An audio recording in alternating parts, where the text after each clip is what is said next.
Taekwondo Lesson 20, Gold Belt Level.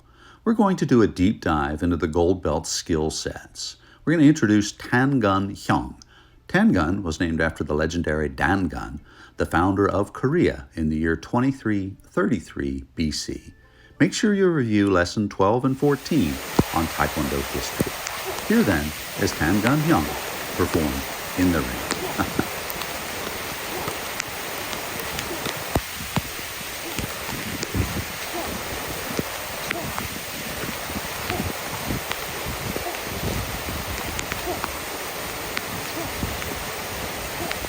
The GYUPs are on the first Pseudo, the last punching sequence moving forward, the third punch, and then this final punch done here.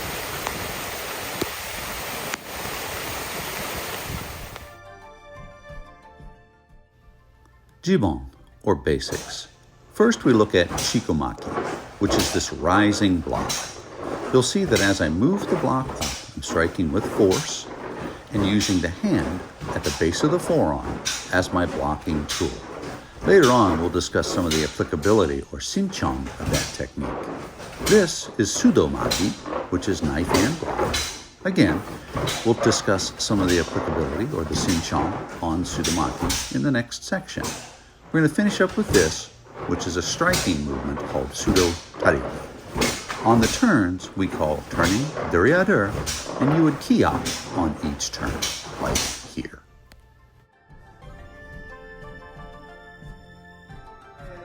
Boom.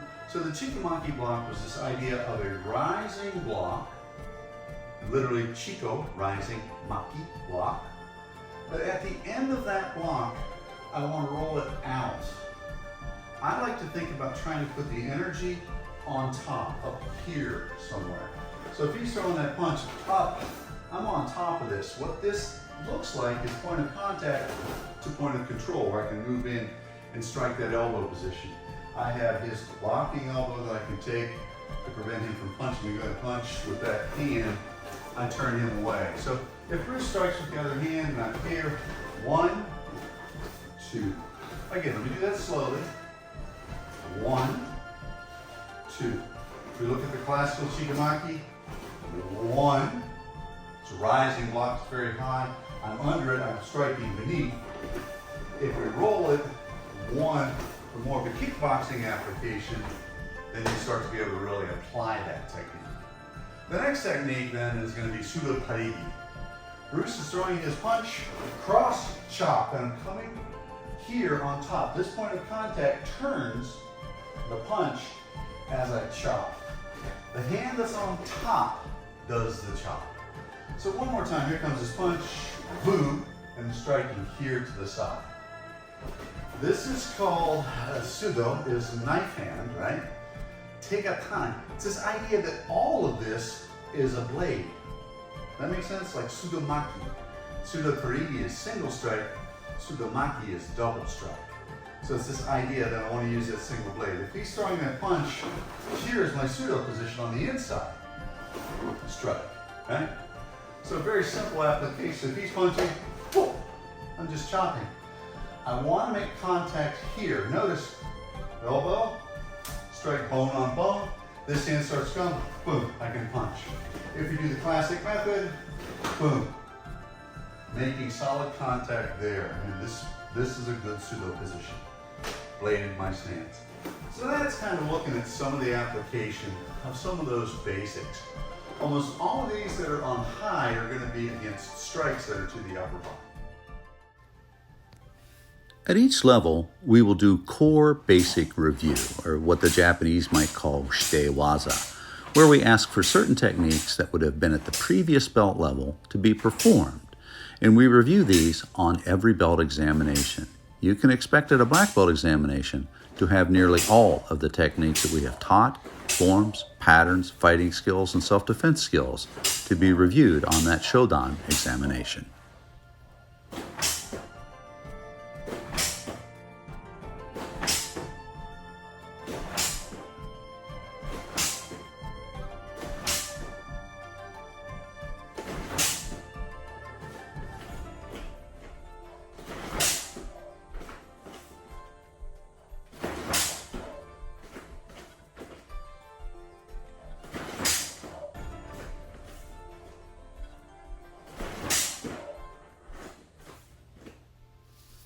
The Musul Gul, which are martial techniques that we utilize at the white belt level and the gold belt level, you're going to see repeated often throughout the training sequence, even all the way to Shodan black belt level. Here's this repeated sequence of these basic fighting skills that have a heavy influence from my kickboxing experiences with Joe Louis. We want to be able to take the techniques and actually apply them so that at the gold belt level we add in this box block method where now you're working with a partner doing the basic techniques and the other person is doing this box method and you're doing it together. As you do it, it's continuous and you'll reverse roles throughout a review. That would be the purpose of doing both of these, to develop fluidity. At white belt level, we introduce the basic techniques: jab, jab, cross, ridge, snap, kick, cross, jab, snap, kick, cross, back fist, skip side, reverse, elbow, spin, elbow, elbow, drive, elbow, elbow, drive, elbow, counter, elbow, elbow, drive, elbow, counter, elbow, bolo punch, jab out. That's the sequence on the basic techniques. At gold belt level, what we're going to do now is take those basic techniques and introduce this idea of a partner. And one of the partners in this scenario, me, is going to be doing the box method, which we reviewed, which is your box blocking. And Bruce is going to be doing the basic skills, okay? So if Bruce is here, and I'm in my position, and my hands are going to be up, and Bruce's hands are up.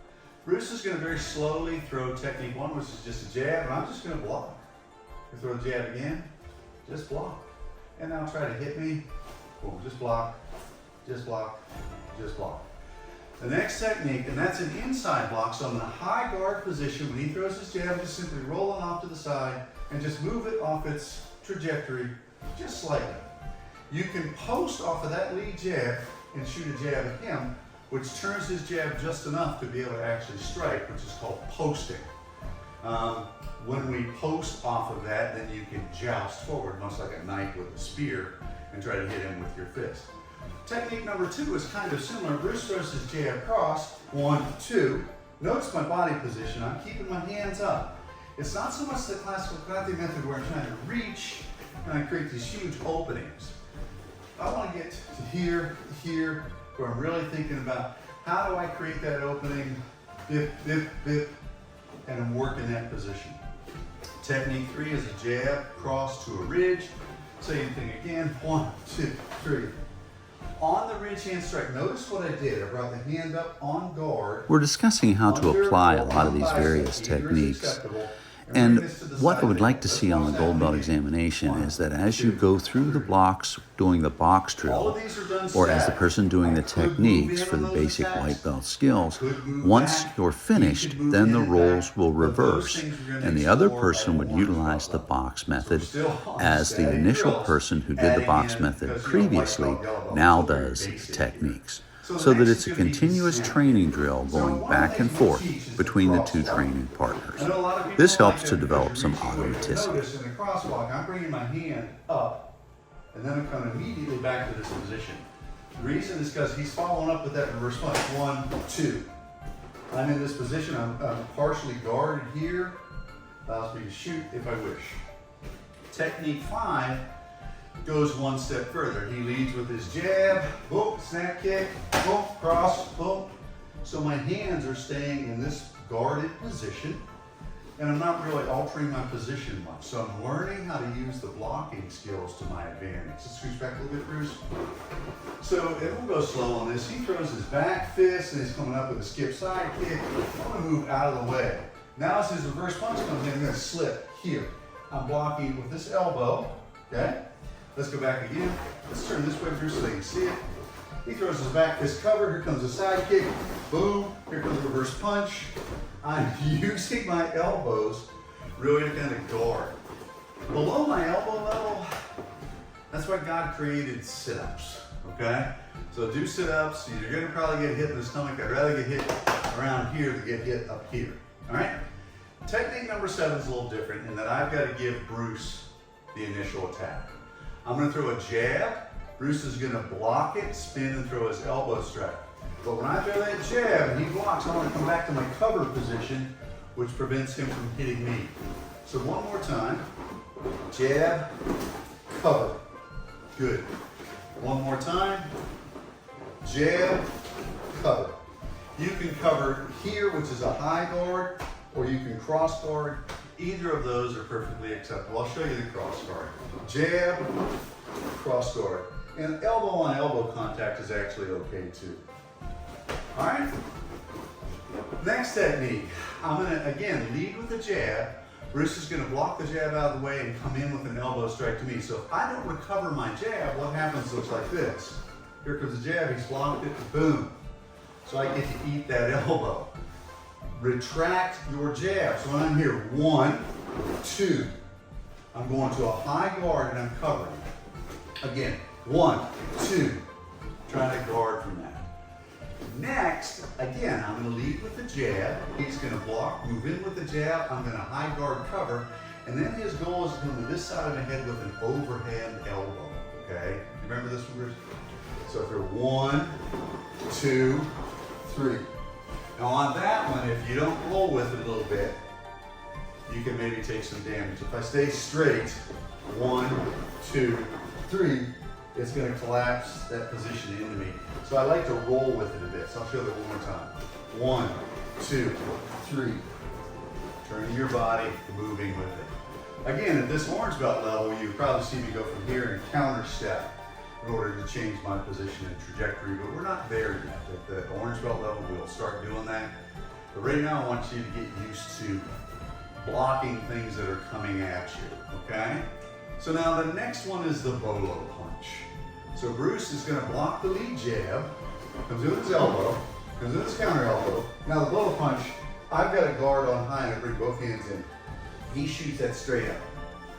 And notice I made some space. One more time. 1, 2, 3, 4. Nice. And now the final one is I'm going to trigger a jab at him. He steps out and jabs. So boom, boom, boom, boom, boom. Nice. So he's closing the door on that last one. And I'm just staying in my guard position. So that is a review of the guard drills. High guard, low guard, right guard, left guard, cross guard, cross guard. Hands always guarding from about the, just about 2 inches below the solar plexus and top. Our next section, Musul, which is self-defense skills. I would like to emphasize that you go back and look at the 7 proven self-defense concepts that are already in lecture form on Dane Hard Martial Arts on YouTube. These are concepts, not really self-defense techniques, but they're 7 concepts that I really feel are important for you to know something about. And certainly when you start getting to around brown belt or black belt level, I will quiz you on these thoroughly. Here, situational awareness, understanding what's going on in your environment is the paramount of all self-defense skills. If you put yourself in a stupid situation, stupid things will happen to you. Or if you are stupid and you drink too much or you party too much and you're in a compromised state, stupid things will happen to you. So don't do that. Be situationally aware of what's going on around you 24/7, all the time if you're in a dangerous environment. Next is the idea of contact to control. Contact can be just looking at each other, or it can be Bruce grabbing me, or it could be he pulls out a knife and he shows his intent, which is my understanding of what he intends to do with that knife, which is contact me with it. I want to be able to try to control that situation. Hammer and anvil is the idea of using your body and then your hands in order to create leverage points that give you an advantage in that situation, like arm bars, wrist locks, things like that. Blading is the idea of turning your body sideways to your opponent. Occupying space means putting something between me and Bruce, even if it's just space. Space gives you time. Time gives you time to respond and react. Your body's going to go through in a self-defense setting an OODA loop. You're observing what's going on, you're orienting to what just happened, you're trying to make a decision about what just happened, and then you're on to action. The problem with that is Bruce has already grabbed me, so he's on act, and I'm like going through this thought process in my head. Well, what do? That's why training is so important on self-defense skills. And then finally is this idea of escape. So at the white belt level, we talked about that choke, and it was from the front. Gold belt level, we're going to focus on the things that are very similar, so it's going to be frontal attacks as well. So it's going to be a two-hand grab, and we'll look a little bit at some one-hand grabs as well, and I'll show you several different alternatives for various self-defense skills to use. The first one, Bruce starts to grab me. Stop, stop, stop, please don't attack me. That's your self-defense skill initially. Putting my hands up, clearly establishing that I am the victim in this. Stop, stop, stop, please don't attack me. Ladies, you could yell, stop, stop, stop, please don't hurt me. If you ever wind up in court, especially the ladies, make sure you tell that judge that you are afraid for your life. If you're fighting for your life, that's going to escalate your ability to fight back. If you're a retired Army colonel and a combat vet who studied martial arts for 5 years, they may look at that a little bit differently. But the idea is that you want to try to clearly establish that you're the victim in this self-defense setting. So next, Bruce actually makes contact. So this is the double grab. So in this setting, it's always great to remember that his hands are now occupied. Even if I close my eyes, I know where his hands are. I can double strike to the ear, I can go into the eyeball, I can go to the throat, I can cut down and then headbutt on top of the nose bridge. So there's all sorts of weapons I have. I have knee strikes, I have kicks, everything is available to me, elbows, and he's tied up 2 of his primary weapons because he's grabbed. Okay? So the first skill is called the weave. We used to teach this to the kids, which was the shark swims through the water, he jumps out of the water, he flips over like a big fish, right? So when Bruce grabs me, I re-grab him. So that now, all of a sudden, he's grabbed me, but I've grabbed him. Psychologically, that gives me an advantage. Notice too, that I step to the rear, I turned my position sideways, called blading the stance. Point of contact can become point of control. For me, if we go back to the kids' rhyme, the fish jumps out of the ocean, goes back in the water, and he flips over. So that's the simple weave, and from here I can deliver a side kick, or I can just run, right? So that's one technique. The secondary technique is to go to an arm bar. Bruce grabs, re-grab, shift, weave over into my arm bar position, okay? Just simply coming on top of his elbow. And Bruce has a bad elbow, so we're going easy on this stuff. I don't know how I got that. All right, so here, I'm not guilty. We're here, 1, 2, weave, cut. Now I've brought one hand off and I can go to koregayashi, which is a reverse wrist. For my Taekwondo guys, 1, 2, weave, strike with an elbow strike. That's an option too if you want to use percussion skills. All of those things are good options. If I'm here and he re-grabs, shift, weave, twist, I have lots of options that I can go to from the standpoint of finger locks, finger triggers, elbow strikes, koregayashi, all of these different Aikido-based self-defense movements are all there from that simple grab. Next is a single hand grab, outreached arm. So again, no, stop, I don't want to fight. Establish that you're the victim in this case. If my situational awareness is forward and he reaches out and snatches me, most of the time what's going to happen is I'm going to get punched with that other hand almost immediately, right? So that's really what I want to try to avoid. So our first technique is something that a guy named Judo Gene LaBelle shared this with one of my teachers, Joe Lewis. So this is a hammer angle, it's like a re-grab. So when we are here and he grabs, before that punch comes out, I'm here. What I'm doing is I'm striking on top, which creates this bend in the wrist. Here, and I'm coming literally in, so that I'm pulling all this into my body. As this hand's coming forward, I bend. That changes Bruce's structure in his position. I can drive a knee strike if I wish. So I'll do that one more time, very slowly. 1, 2, 3.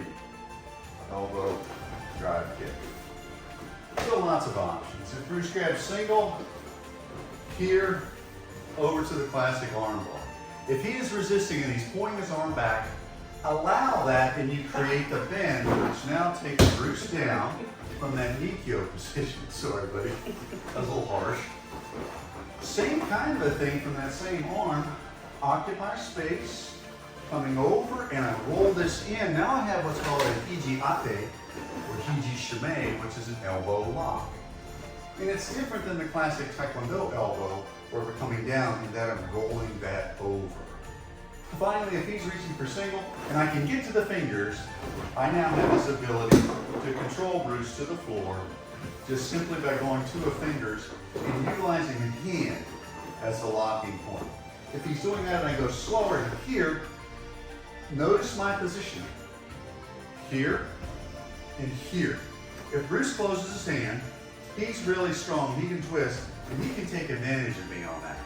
So what has to happen is when he's doing this here and here, I want to really get to that position quickly in order to take him down to the ground and control his body position.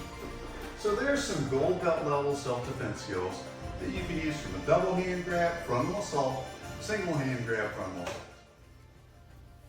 In this section, we discuss hyung, which is Korean for training, much like shugyo training, which is spiritual training that you do in various Japanese styles, like my style of Aikido. Hyung is the idea of the Korean training concept. These conditioning drills are things that we will do at each belt level, and each belt level will do a little bit different. At the gold belt level, I excluded the back exercises that we did at white belt level, but understand that at the black belt level, you'll be demonstrating all of these various calisthenics drills as far as a build-up in order to improve your overall fitness.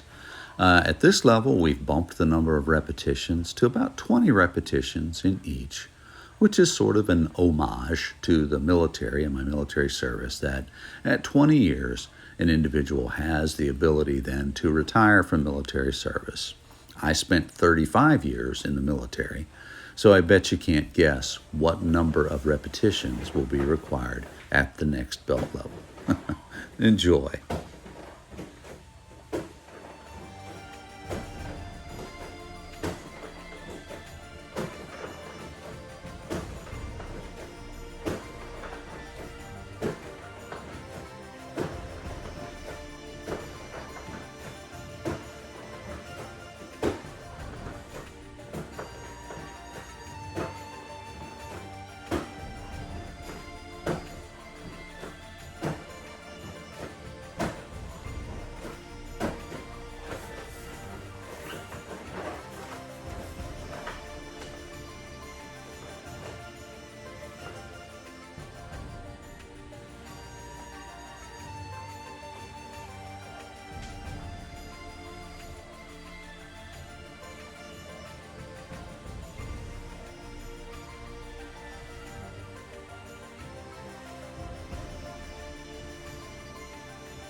In the next section coming up, we talk about terminology and general knowledge. Make sure you review Lesson 14, which is on the history of Taekwondo. Also, make sure that you understand the Japanese counting numbers: ich, ni, san, shi, go, rok, sich, hach, kyu, ju. We also talk about basic terms like kyu, dan, chagi, maki, understanding that those are belt ranks, black belt ranks, kicking and blocking. Understanding such terms as judo, aikido, and karate, and kiai, and where they came from. This is Gogoro Kano, the father of judo, and he was the gentleman who introduced the belt ranking system with the 10 kyu ranks and 10 dan ranks. This is Morihei Ueshiba, the father of modern aikido. Ueshiba sensei is sometimes referred to as O-sensei by aikidoists, meaning great teacher. This is Tatsu Shimabuku. Master Shimabuku was Tom Lewis's teacher. Tom Lewis is someone who I trained in Ishinryu from. This is Gichin Funakoshi, who is the father of modern Karate Do. Funakoshi sensei really introduced karate to Japan from Okinawa in the 1920s and was really renowned as the father of karate in Japan. We also need to look at some of the Korean founders as well. This is General Hyung Choi. General Choi was the father of Taekwondo. He actually coined the name of Taekwondo back in the early 1950s in order to come up with a martial system that was purely Korean. This is my teacher, Jun Ri. Grandmaster Jun Ri was the father of Taekwondo here in the United States of America. So guys, that's it. I hope you would like and subscribe to Dane Harden Martial Arts on YouTube. And I hope that you enjoyed this lesson. Remember, Kodo, the active way, is really the only way. Thanks for watching.